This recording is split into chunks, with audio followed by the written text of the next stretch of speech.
Hi guys! Happy Hearts Day po! Ang isi-share ko po ngayon sa inyo ay tungkol dito sa pag-ibig na hango sa unang Korinto 13. Ang pag-ibig. Makapagsalita man ako sa mga wika ng mga tao at ng mga anghel, kung wala naman akong pag-ibig, para lamang akong kampanang umaalingaw-ngaw o pampiyang na maingay.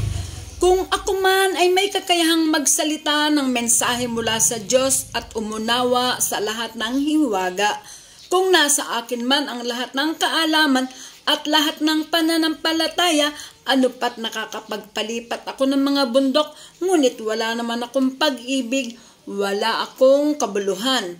At kung ipamigay ko man ang lahat ng aking mga ari-arian at ialay ang aking katawan upang sunugin, ngunit wala naman akong pag-ibig, wala rin mapapala. Ang pag-ibig ay matyaga at magandang loob. Hindi maiinggitin, hindi mayabang, ni mapagmataas man.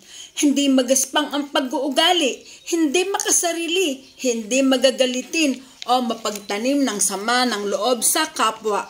Hindi ito natutuwa sa masama, sa halip ay nagagalak sa katotohanan.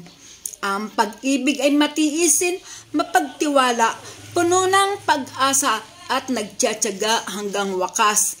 Matatapos ang kakayahang magsalita ng mensahe mula sa Diyos, titigil rin ang kakayahang magsalita sa iba't ibang mga wika at lilipas ang kaalaman, ngunit ang pag-ibig ay walang katapusan. Hindi pa ganap ang ating kaalaman at hindi rin ganap ang kakayahan nating magsalita ng mensahe mula sa Diyos. Ngunit pagdating ng ganap, maglalaho na ang di ganap. Noong ako'y bata pa, ako'y nagsasalita, nag-iisip at nangangatwirang tulad ng bata.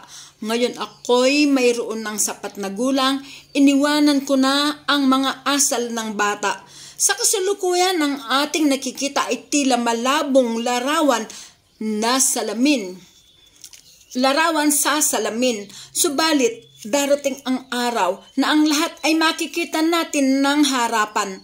Bahagya lamang ang nalalaman ko ngayon, ngunit darating ang araw na malulubos ang kaalamang ito tulad ng lubos na pagkakilala niya sa akin.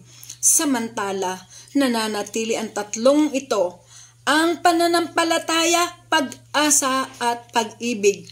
Ngunit ang pinakadakila sa mga